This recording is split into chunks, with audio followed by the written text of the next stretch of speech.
오늘의 주제는 18세기 후반 서울 남대문 근처의 창동이라는 마을에 살았던 선비 유만주와 그의 일기 흠영입니다. 자신의 33년의 생애 동안 읽고 쓰는 일에 정성을 다한 그런 사람이라고 기억될 수 있습니다. 유만주는 양반 사대부 남성이었고, 그래서 자신의 진로를 두 가지를 선택을 할 수가 있었어요. 하나는 과거 시험을 봐서 공무원, 즉 벼슬아치가 되는 것. 하나는 과거 시험을 포기하는 것. 그런데 이제 유만주는 나는 책 읽는 거를 좋아하고 특히 역사 공부가 재미있다. 나는 과거 시험에 합격해서 나라의 역사를 기록하는 사관이 되고 싶다. 라는 그런 인생의 목표를 일찍부터 설정을 하게 됐고요. 흠영이라는 이 일기를 쓰기 시작한 것도 공부 때문이었습니다. 20살 되던 겨울에 제일 친한 친구랑 같이 시험 공부를 하면서 요사이 맨날 자기가 공부한 거를 기록하는 게 학업에 크게 도움이 된다고 하더라. 우리 그러니까 내년부터 같이 일기를 쓰자 라고 친구하고 약속을 했고, 1775년 1월 1일부터 1787년 12월 14일까지 거의 하루도 빠짐없이 일기를 썼고요. 마지막 일기를 쓰고 한 달 채 되지 못해서 세상을 떠났습니다.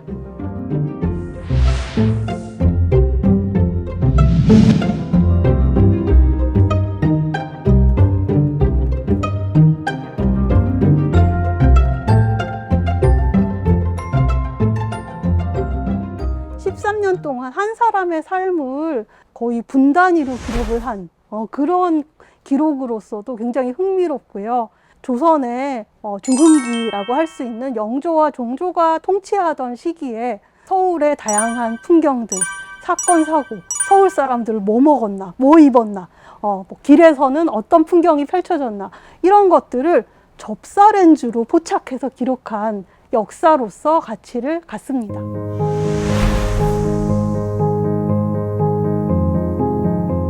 유만주의 일기 제목이 흠영입니다. 아름다운 인간을 흠모한다. 아름다운 경치나 좋은 그런 음악이나 그런 것들은 보면 질리지만은 이 세상의 순수한 사람들, 그리고 예전에 살았던 책 속의 아름다운 사람들, 이런 사람들에 대해서는 나의 갈망이 점점 더 커질 따름이다 라고 말을 하고 있습니다. 유만주는 자기가 본격적으로 책을 읽은 지 10년째 되던 26살 이때 자기 집에 책이 얼마나 있고 내가 이제 언제 얼마나 책을 읽었는가 하는 것을 결산을 해 보는데요.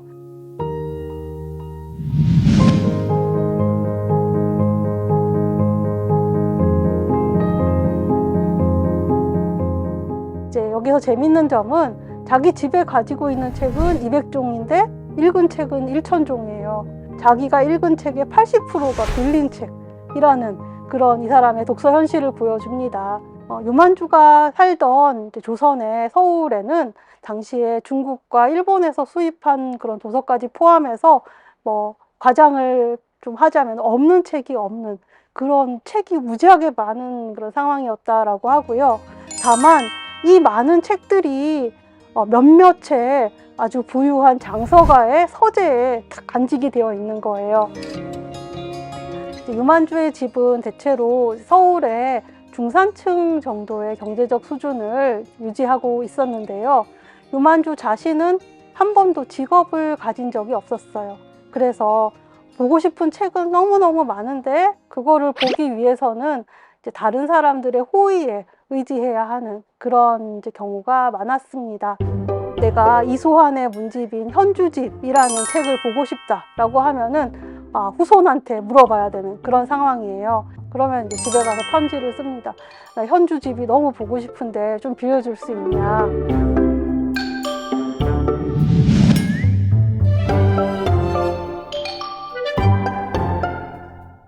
간청을 해서 빌리고 또 빌려온 책을 이제 열심히 읽어요. 읽으면서 또 열심히 베꼈어요. 왜냐하면은 이거를 돌려주면 자기는 없기 때문에. 그래서 나름 3단계의 독서가 있게 돼요. 책이 어디 있지? 책의 소재지를 탐문하는 거, 그것을 빌려 읽는 차람, 초록하는 거, 베껴 적는 거, 이렇게 하게 됩니다.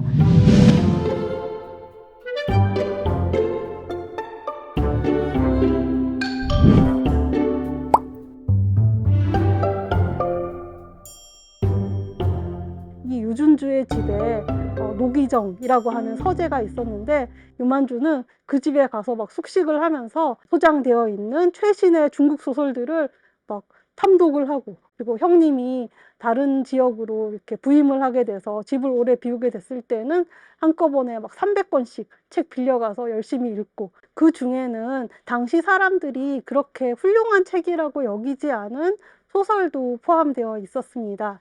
우리가 잘 알고 있는 그런 뭐 사대기서, 서유기, 삼국지, 수호전, 금병매 이런 거 외에도 아주 다양한 중국 소설들이 수입이 되고요.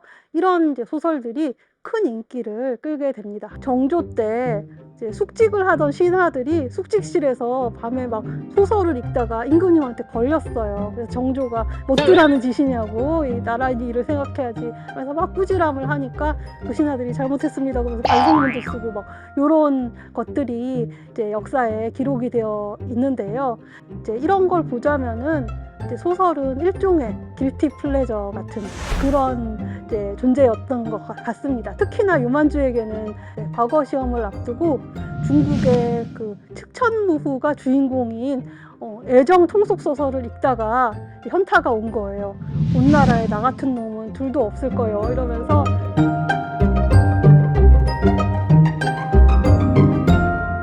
그런데 이제 소설 독자로서 유만주에게 좀 더 특별한 지점이 하나 더 있다라고 말씀을 드릴 수가 있겠는데요.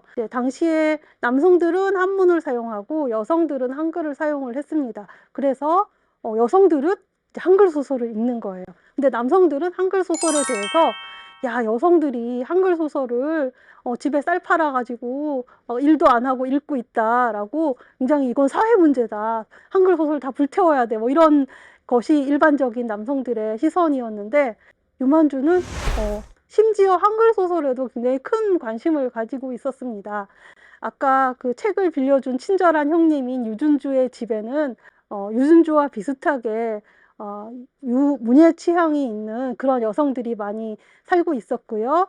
한글로 된 읽을거리, 뭐 소설뿐만 아니라 여행기 같은 것들, 그런 것들을 굉장히 즐겨 읽었습니다. 이제 한글 소설을 낭독을 통해서 향유를 했어요. 그러니까 혼자서 읽는 게 아니고, 유준주의 외동딸이 아주 책을 잘 읽어요. 그러면 이 소녀가 한글 소설을 낭낭하게 읽으면은 그 집의 할머니, 어머니, 이런 여성 가족들이 그 자리에 같이 있으면서 그거를 듣는 걸로 함께 읽는 거예요.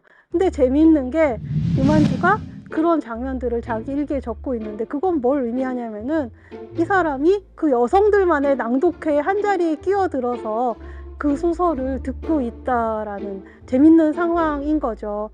스스로 그런 한글 소설을 즐겼을 뿐만 아니라, 이게 여성의 문화인데 결국은 역사책을 우리가 쓴다고 할 때에도 한글 소설에 대한 그런 기록이 필요하다라고까지 자기의 일기에 밝히고 있어요.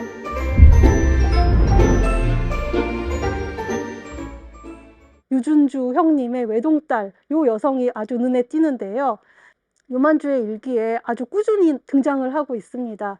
이제 편지를 잘 쓰고, 그리고 소설을 좋아하고, 아주 문예 취향이 있는 그런 유족하게 자라난 예쁜 아가씨, 이 여성이 나중에 추사 김정희의 엄마가 됩니다.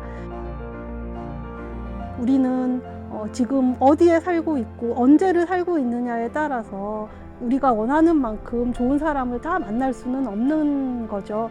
그런데 시간과 공간의 제약을 넘어서 아름다운 사람들을 만날 수 있는 그런 길이 바로 책이 아닌가. 저는 책을 사랑한 흠영 유만주의 마음을 이렇게 이해하고 싶습니다.